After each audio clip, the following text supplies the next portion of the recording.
Hey, it's Sharonda for Riddick Events, and once again, I'm here with the Red Couch Conversation.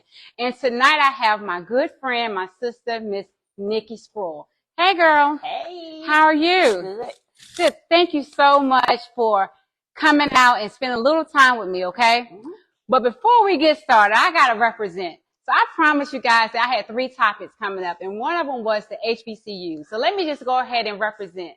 Because as you can tell, I am wearing Shaw U. And for those, you know, my faithful assistant is always somewhere glooming.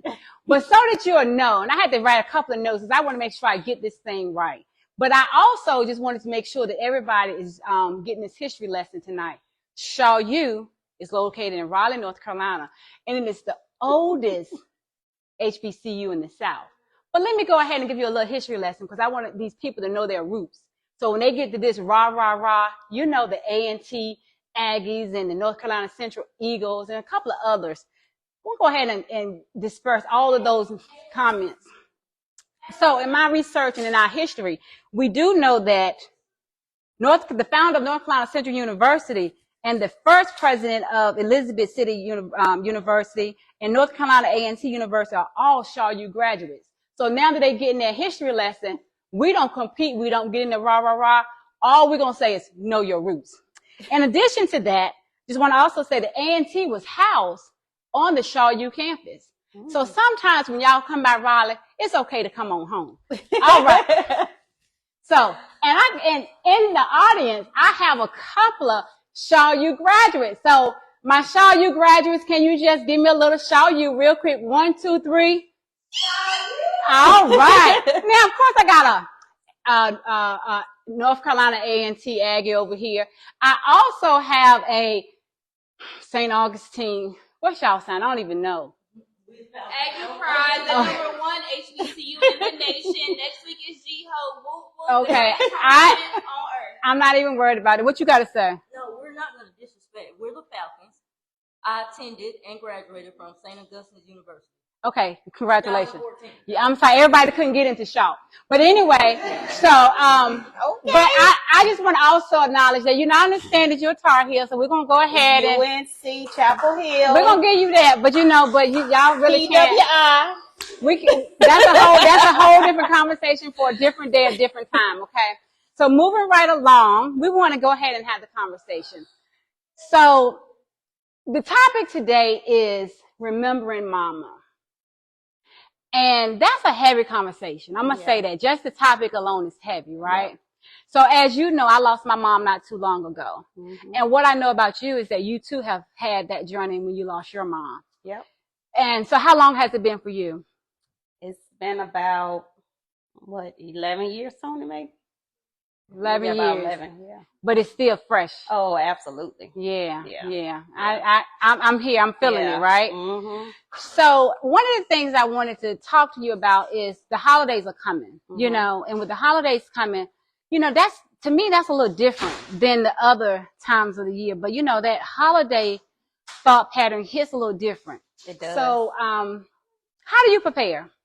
Well, I always stay busy. Okay. We lost our mom the day after Thanksgiving. Oh. Mm-hmm. So we spent the last Thanksgiving together. Me and my sister Maureen, we always go Black Friday shopping. We went Black Friday shopping, came home, took a little nap, got the phone call that she had passed away. So I usually just stay busy. Just stay busy. Yeah. So for everybody else. For everybody else. But what do you do for you? That's what I do. Okay, I just stay busy because when I stay busy and I'm doing stuff for everybody else, it kind of keeps my mind off of how I'm feeling. Okay. So a lot like what you just shared, I lost my mom right after Christmas. Mm-hmm. So we actually asked the doctor to let us have her through that Christmas. Right. And then we had to make that decision. Mm-hmm. But prior to my mom, losing my mom, and what I've learned about you and your journey is that we also have a different similarity in something. So we had to go through the phase of mom being in a assisted living center. Mm-hmm. And I have been noticing on social media sometimes that people would make comments about, oh, I would never put my mom in a center. How could you put your mom in a center? In You a keep nursing doing home. this, I'm going to put you in a center. And every time I read one of those comments, it hit a nerve with me. Yeah. Talk to me a little bit about how you all got to your decision. Well, basically, the doctor made our decision for us. She had got to the point where the doctor was like, she can't go home. Like, she has to be in a nursing home. And we still kind of was against it. Her husband was against it. And, we thought that we could take care of her. And he was like, she can't. So me being me, I'm like, okay, I'm going to find the best nursing home. So, of course, I'm thinking Cary. You know how the neighborhoods are in Cary Right. and stuff. So I found a nursing home in Cary, and I'm thinking it's good. And she calls me one day and she was like, Nikki, you got to get me out of here. So we go from Cary, then we go to Henderson, Lewisburg, back to Henderson, Lewisburg. So we finally found a nursing home in Lewisburg, and I think that God put the right people in there, the right place, the right time, because she had people watching after her that didn't even know her. Good. And they would call us and be like, you might need to check on your mom today because somebody did something or whatever. And right. Then, so that's how we made the decision. It was kind of like forced against. We were forced into doing it. So when the decision was upon you or came to you that this is the place your mom had to be, and then let's go back to some of the comments when people say, oh, how can you put your mom there? Yeah. Because my mom was she wasn't old. Right. Like, yeah, my mom maybe was 60. If she was 60, like, she wasn't old. So, people would be like, y'all putting her in a nursing home and she got 6 kids, stuff like right. that. But it's like, we didn't have any other choice. Right. And I don't think that people realize when they say stuff like that, how it affects people. Correct. Mm-hmm. And that's the message that we wanted to bring home today. It's not that we want to place them or sign this piece of paper or saying, hey, no, you can't come to my home. Or not that you don't care about. And not that you don't care. Mm-hmm. So funny thing is that my mom was in a center, and I recall I got a call one time, and the building department said, you have to leave your mom here at least 21 days. Because I would go and get her. Mm-hmm. I would go get off work and go get her. My children would get off work and go get her. My husband would get off work and go get her. My sisters and so forth. And so we would get her out as much as we could. Yeah. But for her safety, my mom dealt with vascular dementia. And like you, I didn't feel like my mom was old. Mm-hmm. But for her safety, I had to make the best decision. We right. had to make the best decision because I couldn't have her wandering off. Yeah. I couldn't have her, she couldn't stay at home by herself. Mm-hmm. And that was our decision. Yeah. But absolutely. I didn't stop loving her. Absolutely. And caring for her. Yeah. I went to see my mom every single day. Yes. It was one day I remember not going to see her, and that's when they called me. It was like, you better come check on your mom. See. Every day. Yeah. So one of the things that I would like to help, if you could help me educate people, is that losing a parent is one thing, but when you have to make the decision to have them home away from home, sometimes that is the best decision. It is, and being a caregiver is not an easy task. Correct. And most people that decide to be caregivers, you shouldn't feel guilty if you feel like you need a little break sometimes. Right. Because it's not the easiest thing in the world. Right. And a lot of people feel like, they got to keep pushing and doing this, and you don't want to bring a nurse in, or you can't do this because I think most people's worried about what other people think. And that's a great point. Mm-hmm. Because it can't be about what other people think. It has to be about safety. It has to be about Absolutely. health. It has to be about how do we care for our parents the best way that we can. And I believe this is a segue to say we are still caring for them. Mm-hmm. Even when we get an assistant from the nursing home, Absolutely. the assisted living facilities, and even peers when they're in the hospital. I just encourage, if you're going through whatever phase you are with your parent, that you know that this is a decision that you can make. And if you need help making that decision, talk to your care providers and so forth. But knowing that sometimes it's the best decision, and that decision can be made for you. Right. Absolutely. Okay. So let me ask you this question here. We're the grieving process, right? Because I'm learning this thing. I'm new to this. I lost my father many, many years ago, but losing my mom is a little different. And so I like to say I grieve without regret. I have no regrets for nothing I did for my bird. And those that know me know I call her my bird. And so no regrets at all. Yeah, I'm the same way. And it's like I did everything that I could do for my mom, me and my siblings. Like all of us. We did what we could do. So it was like when it was time for me to grieve, I kind of like felt kind of odd because I wasn't like doing a whole lot of crying and stuff. Right. But I was like, it's because I know that I did everything that I could possibly do. Right. It wasn't in my hands anymore at that time. It was out of my hands. So I will share my turn with you. Grieve without regret. And when I think of my mom, I smile, I laugh, I chuckle. I'm like, oh my gosh, she did this, she did that. So grieve without regret. That's how we're going to wrap this up. Okay. Okay. All right. So go ahead to the next one is, we talked about making the tough decision. And so regardless of the age, regardless of the situation, I just want people to understand that in life, we do the best we can for our parents. And I wanted to have a tough conversation with someone who's been there. And when I read those comments, I kind of scroll through them, but it do sting a little bit because I'm not reading them and feel regretful of my decision. Right. I wanted to educate people that sometimes having to make that decision to have your mom home away from home is not neglect. It's not neglect. It's not neglect. And I'm going to tell you, my bird and I, we had some good times on our visits. Yeah. And, I mean, we would go and I would fix her room up and, she would want this and change her bedspread and all those things. And she felt safe. And I slept at night. Right. Exactly. I slept at night. Yeah, absolutely. Okay. Yeah. Well, listen, guys, I can't leave a session without two things. One, I always want to say thank you for coming. Got a little small token for you. Oh, thank you. Okay. And I want to acknowledge that your brother's also in the audience. And I know that this is challenging because we're talking about your mom too. Okay. So, did you want to say something? Did you want to come and share? You rely on Big Sis to handle it for you. Okay. Okay. And so while we're getting this, I also have a special presentation, for you as well from Mr. Orlando Douglas. So he's going to come in. On behalf of British Events and Lounge, we want to say thank you for joining us. Thank you. For this TED Talk, and we appreciate you. Thank you. I appreciate you guys. Oh, wow. Where did you get that from? I trolled your page. Thank you. That is so nice. That is so sweet.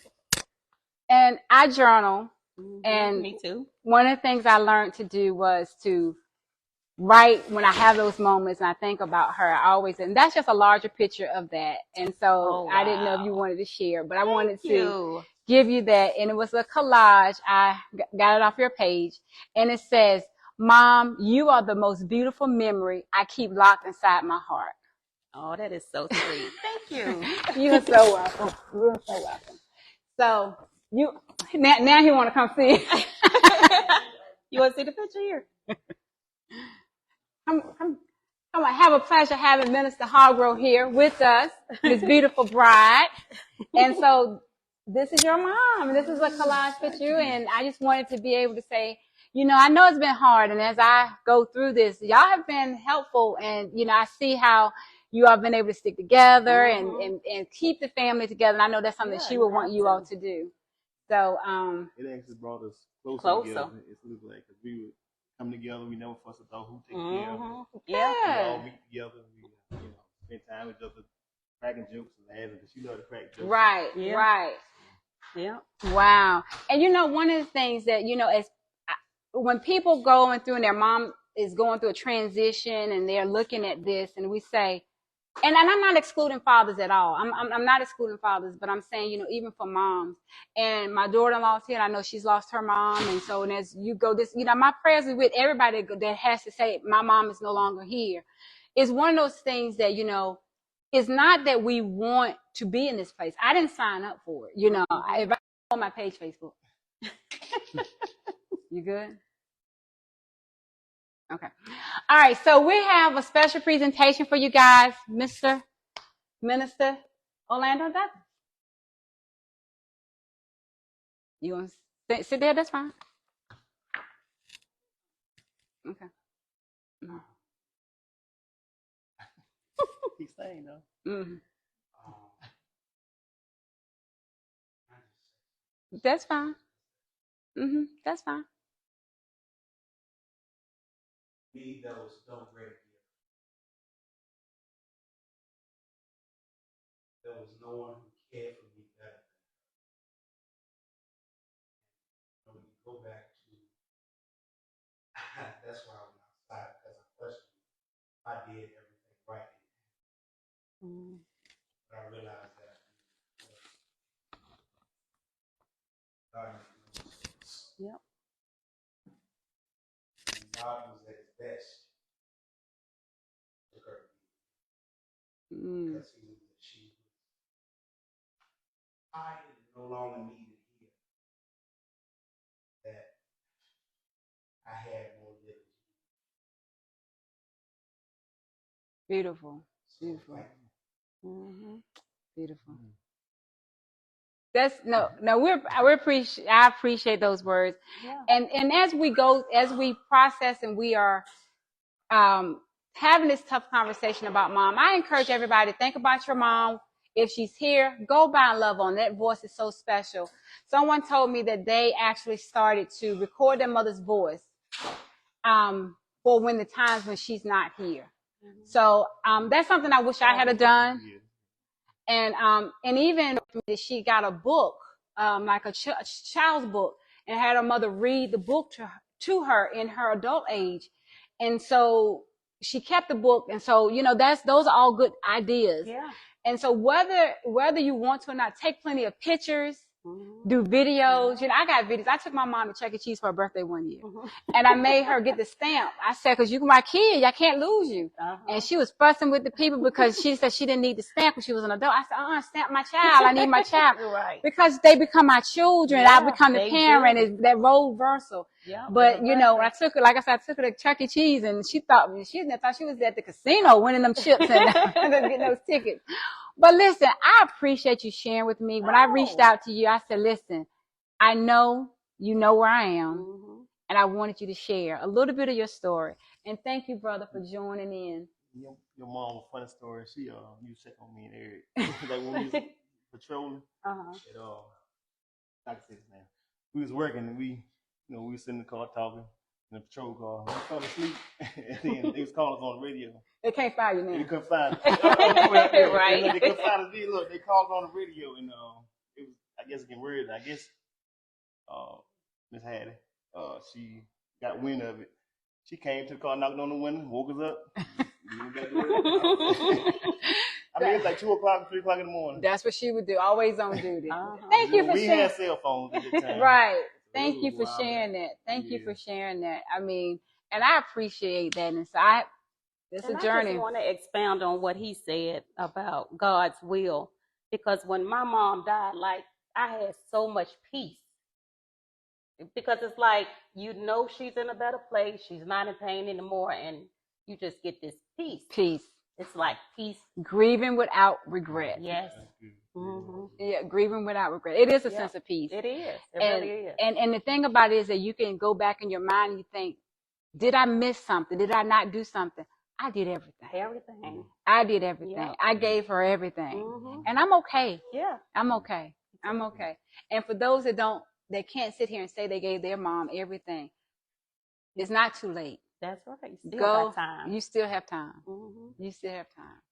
So I thank you guys. And to your siblings, I love you guys. Y'all know y'all my family. I know. And I'm telling you, I could not have shared this conversation with anybody else. So I thank you. I thank you. I thank you. And that's it. Have a good night. Thank you. Bye.